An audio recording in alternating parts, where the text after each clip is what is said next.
Hey y'all, I hope you're well. Welcome to another episode of Healthcare Boulevard.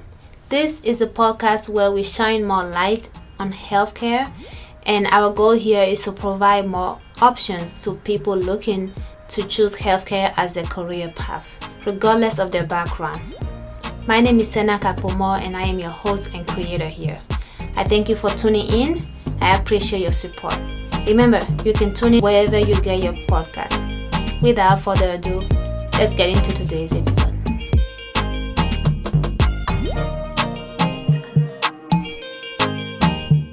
Healthcare Boulevard listeners, welcome back. I was trying out a couple things. If you saw my last LinkedIn post, well, the one before last, I tried out the word Boulevardians and Boulevarders. I think I'll just go with Vardians. So we are the Vardians, okay? Yeah, I think that sounds cool. It sounds like some superhero Marvel thing. Fun fact, I am a newcomer to the Marvel fan craze. Up until a few years ago, I did not know much, and I still know very little, very little about superhero movies and things like that. Part of the reason for that is, well, nobody around me was interested in that when I was growing up. Not just because I was not in the country, or because I was born and raised in Benin, but there are people who were born and raised in Benin who keep up with American TV and American movies and so forth. I wasn't one of those. I was in my little African bubble, and I loved it. So, anyways, I'm a newcomer to the Marvel fan craze, and I have my husband to thank for that. He's a crazy Marvel fan. I think he's probably watched majority, if not all, of Marvel's movies as of recently, at least. So through him, the first few movies have been like, okay, I'm going to fall asleep. Some of this is interesting. And I did fall asleep a few times, but it's been like over a year now that every Marvel movie we go to, I think I'm going to fall asleep, but I don't. And I'm starting to like get interested in them. Like, dang it, you did this to me. But anyways, that's a fun fact. But so we'll go with Vardians. Welcome back, Vardians. Today it's just me on the mic. It's going to be a short episode, as I usually try to keep this short. First of all, I apologize. I know I haven't uploaded an episode for a little bit. So I apologize about that. But I am back. I think it's been 2 weeks or so since the last episode. But we're back at it. And I might follow this one up with, well, we'll see. We'll see. I don't want to make any promises and break them. I'd rather surprise you than make promises and need to break them, especially with the holidays coming up, which, by the way, happy early holidays. I hope your Thanksgiving plans go as wished, and I hope your family and friends are doing well and excited to have some turkey. And if you are one of those folks who do not like turkey, I beg you, I understand, but I'm just gonna go with turkey because it's a generic meal for this holiday. Anyway, enough of me rambling on, Vardians. Let's do this. Today, I want to talk about something important. And that is financing. Financing. I will be crazy to not address the fact that a lot of healthcare programs and education in general, right? Higher education, once you get out of high school, it's like, okay, now give us money that you don't have so that you can potentially get money. That, the old saying, it takes money to make money, but that's very hard when you don't have any money. You just left high school. And yeah, some people have some money leaving high school, whether that's from parents or what have you, but majority of us don't. And so today I'm going to talk a little bit about financing your education, whether that's an associate degree, a bachelor's degree, or a master's degree. A lot of people, but not everyone, starts with a with the associate degree or bachelor's degree. For a lot of folks, or for the average high school graduates, what we want is to go into a 4-year university, right? We want to go to, I don't know, Harvard or Yale. Or if you are average like me, I never really dreamed to go to any of those schools. I was just like, I'll take whatever accepts me, and more importantly, I'll take whatever accepts me and give me most money to go to their school. Especially, I mean, how can I dream of going to Harvard? Well, I could have, but I graduated high school and was on my way to college after 3 years of learning English. So I was just like, listen, I want to learn something. I want to keep some education going, and I don't want to have to pay out of pocket. And so that is still my mindset to this day now. And so if you talk to any of my friends or family, a lot of them either have gone through this path, and they've heard me mention multiple times that my motto is free education. Everybody will like that, right? And there are ways to get to it. Now, free higher education, the higher up you go, especially past bachelor's degree, the harder it is. But I'm going to focus right now on bachelor's degree, right? To get your bachelor's degree, it is very possible to do so without loan. It is very possible. Very, very possible. And I know as a new graduates, we have a lot of folks have the aspiration of going out of state and getting out of the parents' house and getting that independence and being on their own and taking risks and making friends and getting drunk and whatever your aspirations and hopes are getting high school. Some of it is not all about getting the education, okay? Some of it is about just being outside and not having a curfew for those who had curfews. So I urge you, if you are in a safe environment, and I say this because I know not every teenager has a safe home. Not every home is safe for a teenager to stay in. So if you are in a safe home and the relationship between you and your family is not toxic, I urge you to stay home while you get your bachelor's degree. And these are the exceptions. If you got a full ride or full tuition, yes, utilize that thing. Do it. Take that money, enjoy your college life. And the difference between full ride and full tuition, full ride is they're paying for everything, right? Room and board, your tuition, everything. And I believe a lot of it also give you some stipend to live on. Like, they're paying for everything. Full tuition is they're paying for the tuition and you gotta handle your own, like, living expenses. If you have a full tuition, what is it, and your school is around your house, it's really not a bad idea to stay home because you got the full tuition and you're staying home rent-free. Or that, it, at least lower rent, depending on what it is. I know some folks pay the parents' rent starting like 18 or something like that. And that's okay. But at least I'm willing to bet that rent will be cheaper than what you're paying on campus. And that's, so if you're getting a full ride, go enjoy it, be responsible, experience new stuff, and make new friends, do things you probably wouldn't have done with your parents. And I really just mean hiking or something, okay?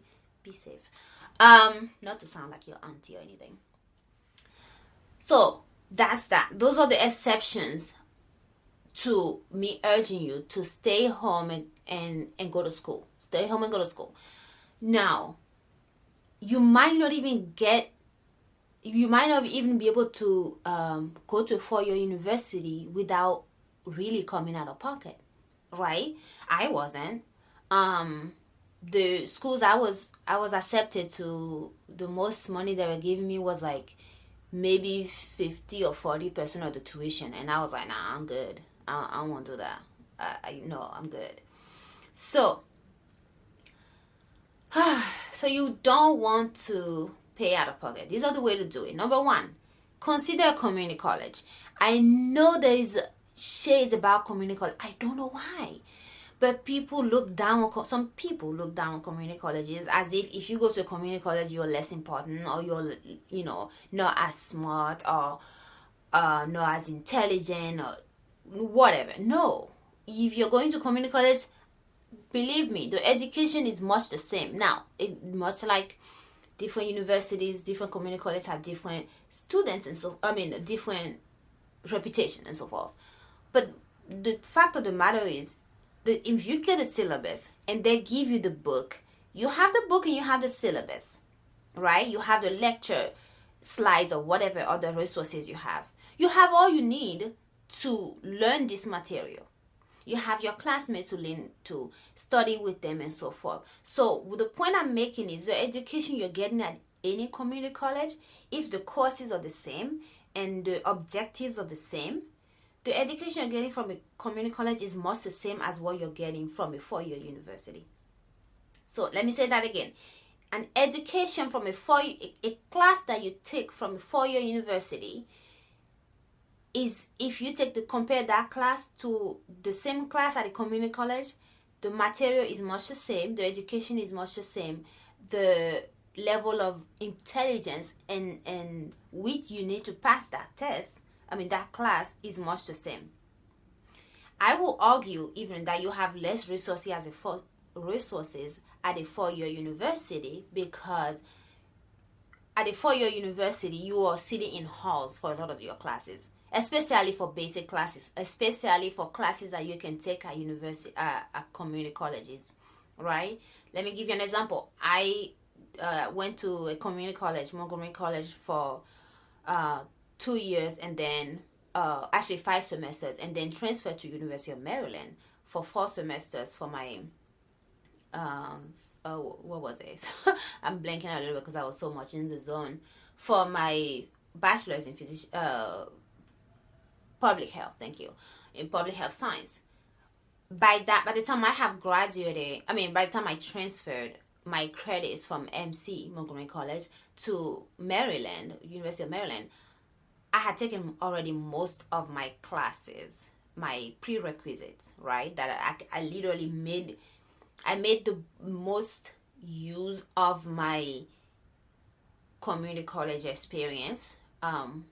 Not fully intentional. Fully intentional, but if you know a little bit about me, I was going for nursing first and then ended up in public health. But the prerequisites are much the same. But the point is, I definitely knew I wanted to finish all my prerequisites at a community college, because while I was there, and get this, while I was at a community college, because we were in the rich family, and if you're a rich family, this might not be for you. Because if you come from a rich family and your parents are paying for your school, this might not be for you. But think again, even if you are from a rich family, or a well-to-do family, and they all already have money set aside for you for college, if you are able to get that for free, doesn't that mean you can put that money towards something else? Just my 2 cents. But let me go back to talking to you as in the people who are in my situation out there, people who don't necessarily have parents who save money for their college, people who had to figure it out. So you have FAFSA. I'm sure you've heard about it. Use it. I would say make sure you utilize that as much as possible. While I was in community college, I had a FAFSA. I had another scholarship. Oh, it was a scholarship for people going to healthcare that I got out of high school, I believe. So those 2 scholarships combined, I was fully paying for my community college, and I was going full-time the whole time I was there. Every semester was full-time. I even took a semester, 1 class in a semester. But all 5 semesters at my community college, I paid for it in full from just FAFSA and that scholarship. Honestly, the FAFSA covered it. So I was even getting money back. I think I was getting like maybe 1,000 or 2,000 back every semester, because the money that I accumulated from FAFSA and scholarship was more than my semesterly tuition. So I was getting money back for those 5 semesters I was there at MC. Now, forwarding to when I was at University of Maryland, I was also able to do that, but that was with FAFSA and 2 other scholarships slash grant. I think they were grants. One was from the state and one was from the school. Let me tell you, I hunted for them. I was like, listen, if there's money out there, I'm gonna find it. Luckily, I actually didn't have to work that hard, honestly. I feel like in terms of scholarships and such, because the one from the state was actually offered to me without me applying for it, I think. But there are scholarships out there. That's the point. And so when I went to UMD, I paid the tuition in full with my FAFSA and my 2 scholarships, but I didn't get any money back. And the last semester, there was a glitch, and I'm not even going to get into that because that's like too much. But because I was a FAFSA, they were considering my parents' taxes, and there was a situation with my dad's tax, which I was using at the time, that I wasn't able to use that for my FAFSA. And for some magical reason, my scholarship had run out. I think it was only for 4 years in general. Like, there was a time limit on it. And that last semester, again, that was already my ninth semester. So essentially, I had already, it's a semester past the 4 years of university. So I essentially didn't have any scholarship. And so I had to pay out of pocket. And I made that work. But if I had to do that for any semester prior, I wouldn't have been able to, because I didn't have the means to do that. That last semester, it just worked out so perfectly that I was working at the time, was decently getting paid. I had credit cards that had high limits, so I literally put my tuition on my credit card, and then paid it off with time. My credit score went from like excellent to like, girl, get your thing together. I don't remember the numbers, but I was looking at it nearly crying like, man, how did I get here? But I knew exactly how I got there, because I had to pay my tuition on my credit card, which means I was only paying the minimums. Well, actually, no, I was paying more than the minimum, but I wasn't able to pay the full. Up until then, I wasn't putting anything on my credit cards that I wasn't able to afford in cash. So, credit score was great. Anyways, this is not a lesson on credit score or credit. But, so, my point here is, and I'm going to try and wrap this up in the next 3 minutes, and I might make another scene of this, but there are options for you. There are options for you to get, and I'm sticking this to just bachelor's degree, at least mostly right now. You can get that bachelor's degree without paying for it. You can get that bachelor's degree without getting a loan, or at least a lot of loan, right? I am not for getting loans for undergraduate. Like, that shouldn't be a requirement. Now, there are instances where you need to. I get that. But minimize the amount of loans you're getting for your undergrad. Please. Especially if you are aiming to go to a higher degree. If you're aiming to get a master's degree, if you're aiming to get a doctorate degree in any field, just education in general. But this is Healthcare Boulevard. So, my Vardians, I'm telling you, it is so much better. Life is so much easier, and you just feel the weight is not as heavy on you financially by the time you're done with your undergrad. I mean, with your degree overall, but of course undergrad as well. So, say you want to become a doctor, right? Okay, likely you're gonna pay for that MD. Likely, not necessarily required. Now, I have 1 or 2 friends who either just finished school as an MD, or currently in school in medical school, and are going tuition free because they got scholarships. And that's the thing. You can't go into medical school or other what's the word I'm looking for? Higher education, higher than bachelor's degree education, for free, but it's much harder. It is much harder. So while it's easier to get that free education, do it.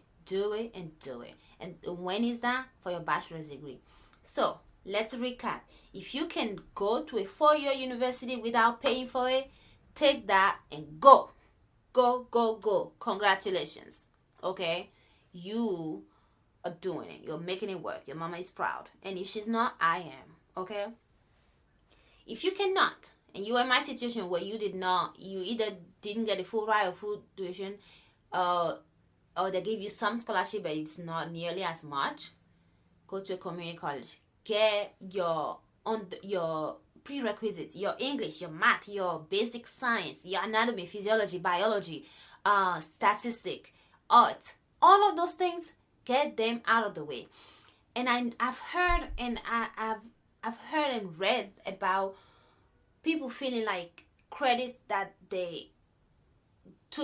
classes that they took at community colleges will be looked down upon when it comes to administrative, like people applying for medical school or PA school or nursing school. It doesn't. It does not. Majority of people in my network are professionals now, whether it's nursing or PA or pharmacy, dentists, MD, of course, and they all were in community college. They all took some courses. Most of the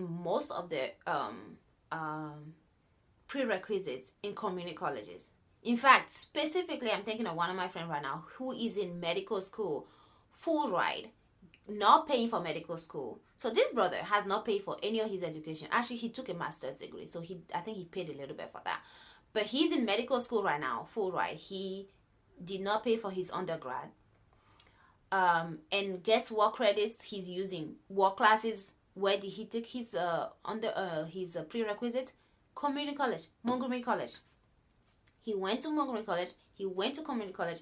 He took his prerequisite there, and those prerequisites were good in getting him to a bachelor's degree. Right? He transferred from the community college to a 4-year university, another branch of University of Maryland actually.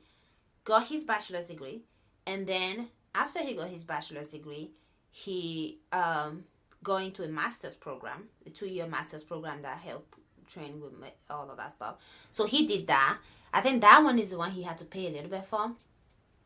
But then after that, with working and applying for medical school, he's now in medical school, 2nd year, I believe, ride free, just cruising through, living his best life, no loans, okay?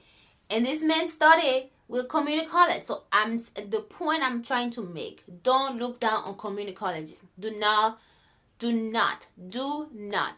bypass community college. Don't overlook them. Don't feel like you are less than or you are less intelligent. No, you are the smartest person in the room financially. And trust me, once you get that degree, once you get to wherever you're trying to get, nobody cares really what school you went to. No. Do you have your license? Did you pass the school or the program, whether it's nursing or medical school or whatever? Did you pass it? Yeah? Okay. Were they able to send you to get your certification exam? Yeah? Okay. All right. Did you pass the certification exam? Yeah? Okay. Look at you. Look at you. You are good. Nobody is caring about, oh, she went to community college. I don't want to hire her. No. You got a license. People out there waiting to hire you. Okay? Waiting. So, I'm gonna recap this. I've said that before. Please don't look past community colleges. And if you are hearing this and you want to get guidance in how to pay for your education, or you have a sibling or child that you really want to go through, you want to get some help in having them get their education without overpaying for it or paying for it at all, I am well and happy to guide you in that and provide any resources I am able to provide.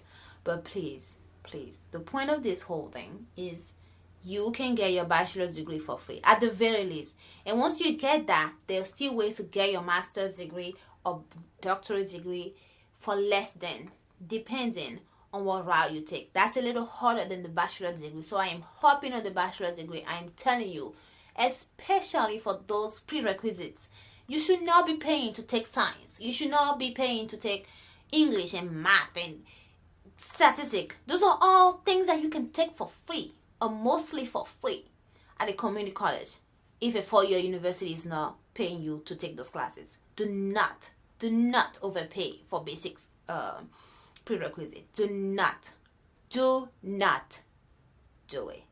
You can do better, okay? Because there's a lot more stuff ahead of you that will ask you for a whole lot of money that you don't have.